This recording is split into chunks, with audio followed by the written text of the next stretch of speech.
Funding for this program is provided by Annenberg CPB to advance excellent teaching. It was a time of war and civil war, revolts in the towns, heresies within the church. A time full of bitter conflicts at home and abroad, when men began to take their fate into their own hands. The late Middle Ages, this time on the Western tradition.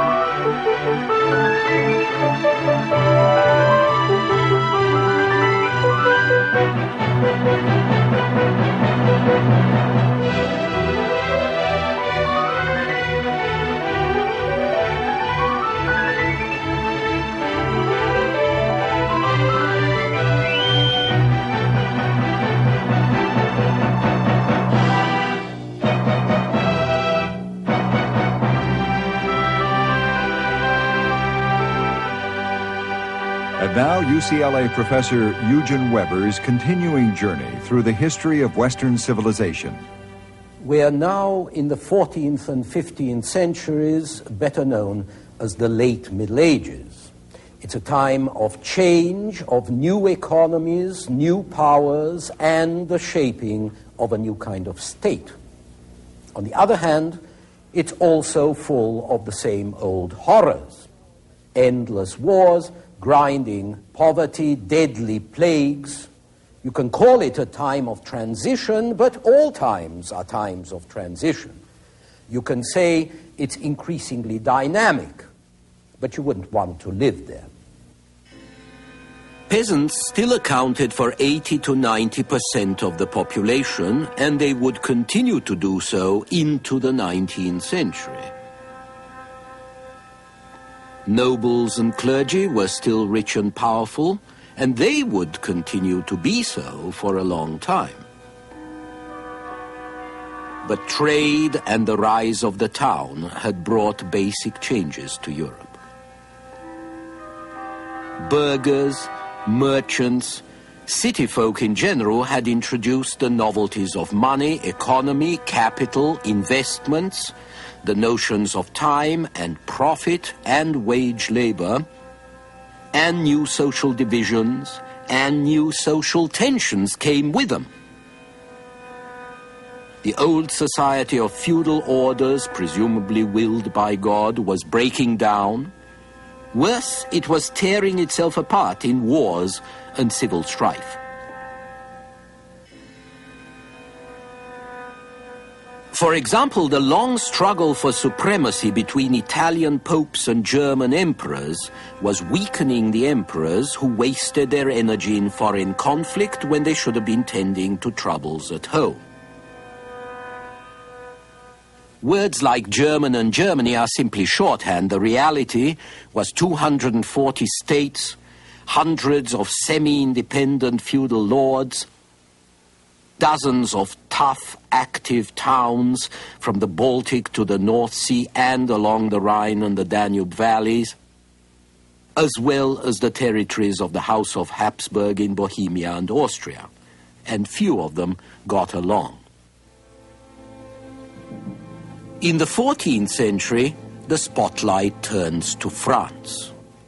Here was yet another devastating conflict, the 100 Years' War, which lasted even longer than its name, from 1337 to 1453, with very few interruptions.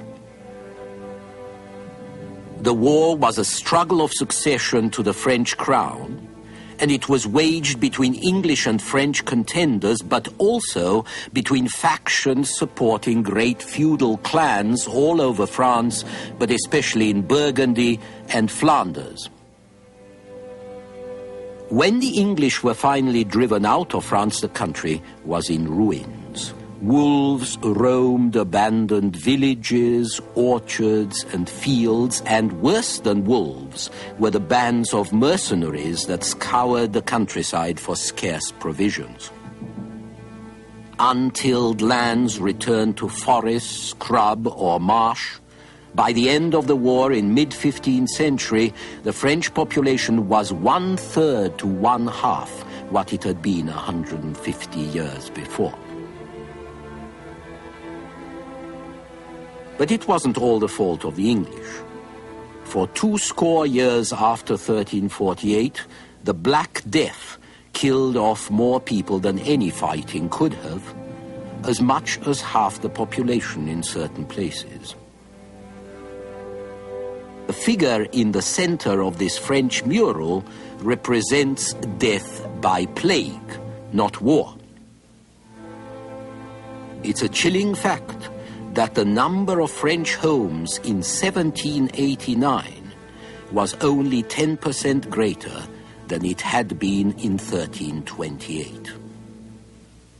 What was equally bad? The costs of war ate up resources that could have been put to productive use. If you forge swords, you cannot forge plowshares. If you build castles and fortifications, you can't build mills or bridges or roads or rebuild the ones that are being destroyed. And it's not just material goods that are being destroyed.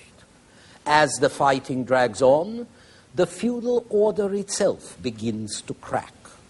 Feudalism in the first place was about military service. But short-service feudal levies were not much use in an endless war. And so armies became more permanent and more professional. The more specialized the soldiers and their armament, and incidentally this is the time when artillery appears, the more money you need for them. The more the crown pressed to introduce taxes, which also strain the fabric of society because they are not part of any feudal contract, which is about an exchange of goods and services. Monarchies like those in England and France survived this time of troubles by learning to manipulate their aristocracies and, as far as possible, to enlist them in their service. New taxes, which only commoners paid, provided funding for royal patronage that attracted nobles and won them over to the interest of the crown. Of course, taxes also strained the economy further. In the midst of misery and conflict, the conspicuous consumption of the great grew ever more conspicuous. There were costly and vivid garments. There were women's hats so tall that in 1418 the doors of a royal castle in France had to be heightened to allow the queen and her ladies to pass, and this during the worst of the fighting. In spite of such folly, the French managed to drive out the English by 1453, except for one last English outpost at Calais. But this great victory for France was overshadowed that very year by an even greater defeat for the tail end of an empire, Byzantium. At dusk, on May the 29th, 1453, the people of Constantinople made for the walls of the city, crying to the Virgin Mary for aid. Besieged for 50 days by 160,000 Turks, they didn't have enough men left to man the long walls and to mend the breaches made by 130 cannon and a fleet of 250 ships. 1 hour after midnight, the Turkish assault began. By noon of May the 30th, Byzantium was dead after more than 1,000 years. In the West, however, its fall had already been discounted. Europe had other fish to fry. The English were busy in the last half of the 15th century with a civil war of their own. Another war of succession. It was poetically called the War of the Roses because the emblems of the two parties fighting for the crown were a white rose for the House of York and a red rose for the House of Lancaster. It's a long, dreary tale of murder, slaughter, battles, betrayals, ending in 1485 when the last surviving claimant of the Lancaster line, Henry Tudor, won the Battle of Bosworth and became Henry VII. The only good thing about the war, whose only relationship to roses were the thorns, was that the belligerent aristocracy was nearly decimated. 1/5 of the land in England was left without a master, and Henry VII reclaimed it as a royal domain, which increased the power of the crown at the expense of the feudal lords. Finally, by the end of the 15th century, Europe began to recover from nearly 200 years of war and plague. Devastated lands were restored, new lands were brought under cultivation, and the cities flourished once again.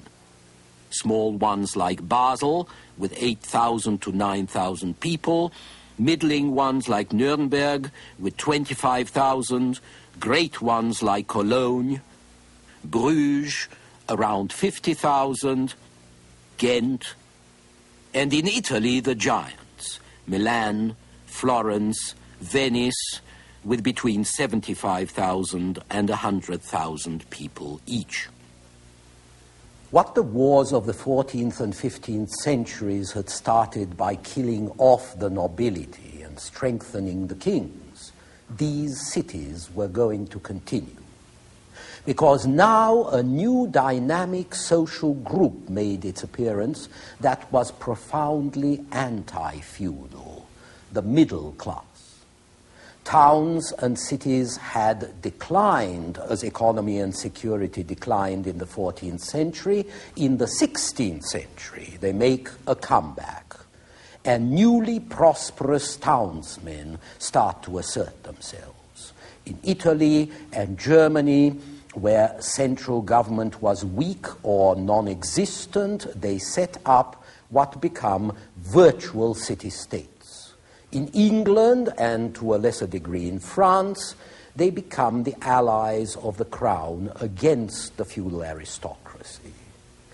Urban elites don't just make money. They move into positions of power by going into royal administration, where they can manipulate patronage. Furthermore, as they increase in numbers, as trade and the money economy grow, the life of the countryside was affected as well. Urban demands for food and raw materials made it possible for country folk to farm for profit above mere subsistence. Rising prices and a more plentiful supply of money also gave the peasant the means to buy his freedom or to commute his labor services for a money rent, or to take off for the cities where, as the saying went, city air makes free.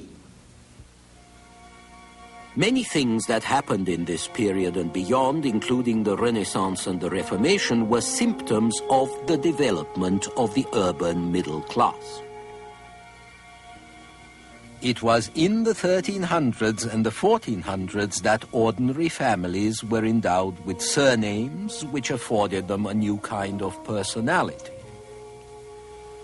It was also in this period that more men of low birth began to win recognition and power. And the best example of this is the great Italian war leaders of the 14th and 15th centuries, the condottieri. This is Francesco Sforza, whose family ruled Milan. His father was a farmer. Sir John Hawkwood was the son of a tanner. He became Captain General of Florence. He married the daughter of a duke. Erasmo Gattamelata and Bartolomeo Colleoni were commoners who became generals of Venice. Statues of this sort had until then been reserved for Roman emperors, but now commoners could aspire to the honors of kings. Even more significant were the rich burghers who began competing with feudal lords for rank and title. This is Dick Whittington, who made a fortune and became Sir Richard Whittington, Lord Mayor of London.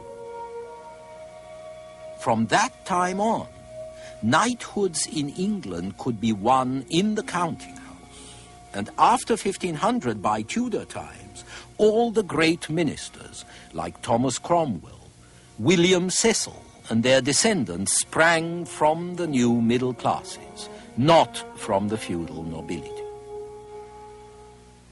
The point here is not that new men came to the fore, because new men are always coming to the fore, and every age is full of newly rich or newly noble people who bring in vulgarity and dynamism and good strong teeth and sharp elbows.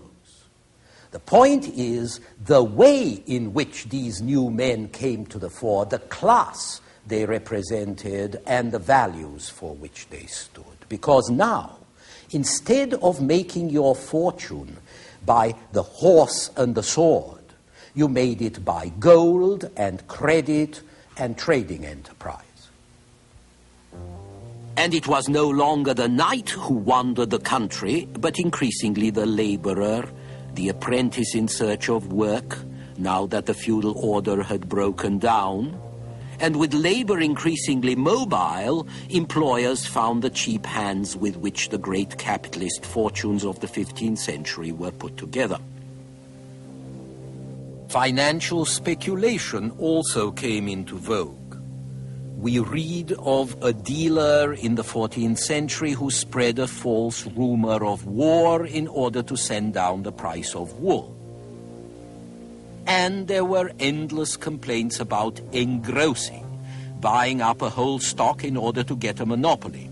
The respectable grocers of today are the descendants of those engrossers.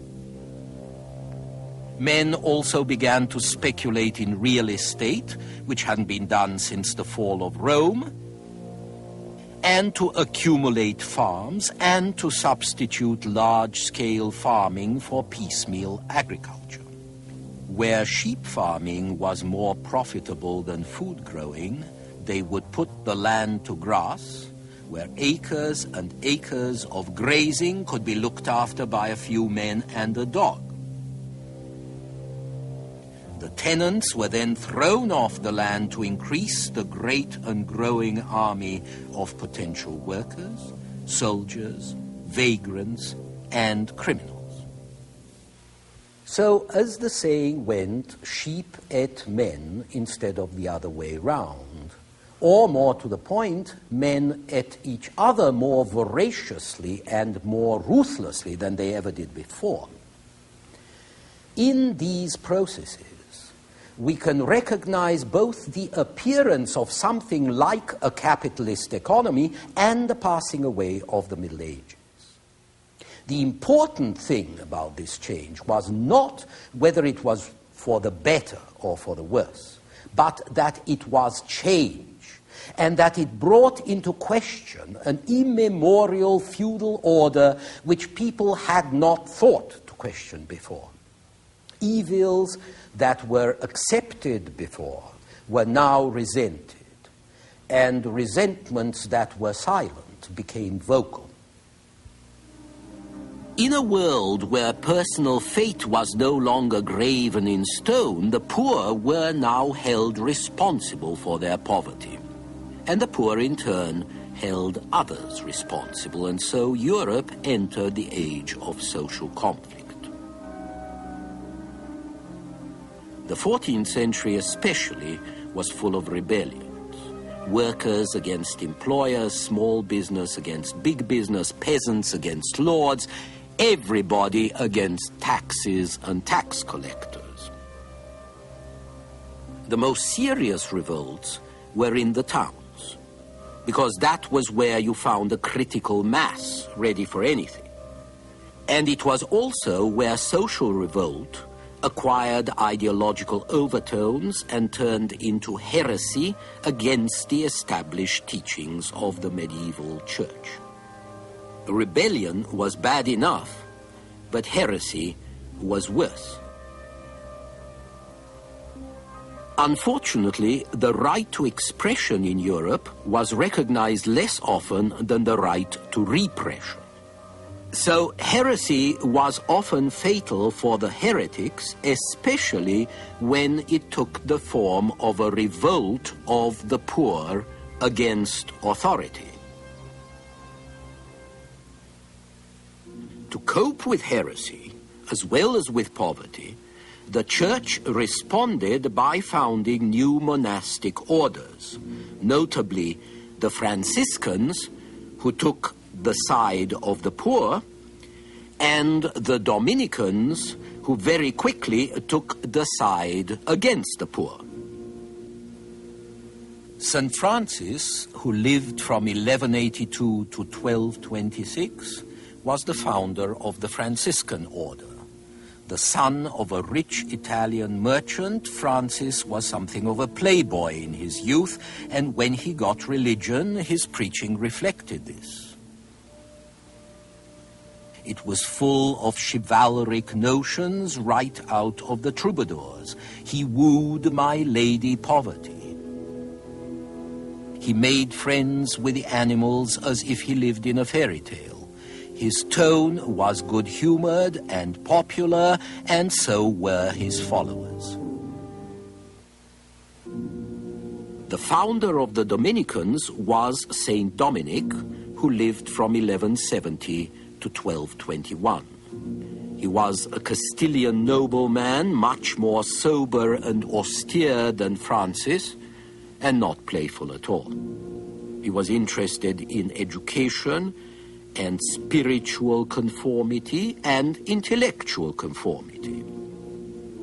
In the 13th century, when inquisitors were appointed to investigate heresy and stamp it out, most of the inquisitors were Dominicans. A Florentine Dominican named Savonarola was probably the most typical successor of Saint Dominic in spirit.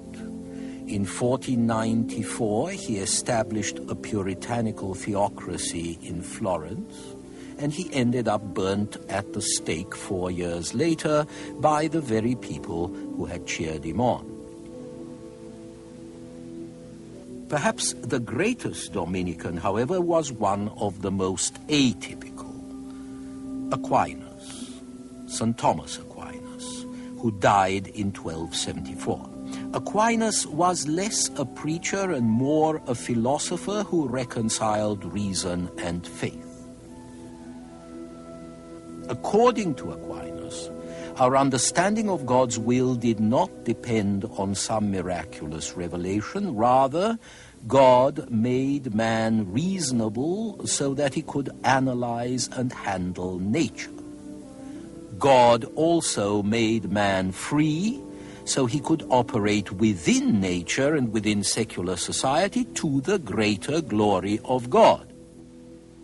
You can see how well this fitted an age that was still deeply religious, but one in which men were beginning to take their fate into their own hands. But this age was also the age of strife between Pope and Emperor, between religious and secular power. And ironically, it was Aquinas, the great Catholic theologian, who provided a solid intellectual foundation for a state that was secular and rational, where princes administered a justice that was not purely arbitrary, but based on logical, predictable, codified procedures, as in the Roman law that the 12th century was rediscovering in the new universities. Aquinas laid down as a principle that human right was not destroyed by divine right. The Pope was God's vicar on earth, and the Church was preeminent in spiritual matters, but in matters of civil good, It was better to obey secular power than spiritual power. And furthermore, law and justice, which Aquinas saw as part of the reason of God, were accessible to us simply by using our own human reason. And this in turn meant that law and justice were accessible to all reasoning men, whether Christian or pagan. If you want to press the argument, the light of reason did not depend on the church.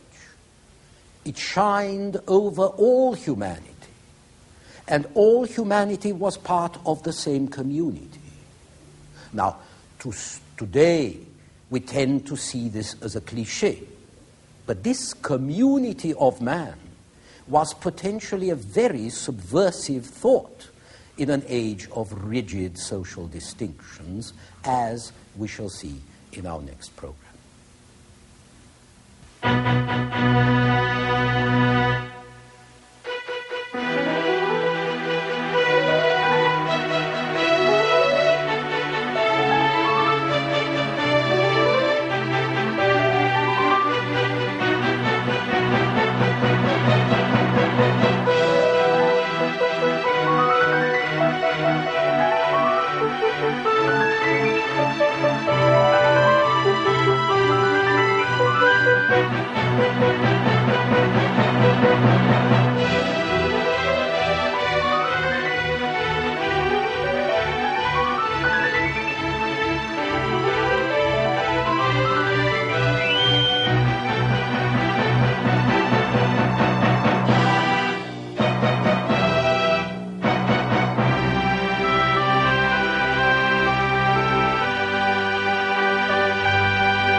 Funding for this program is provided by Annenberg CPB to advance excellent teaching.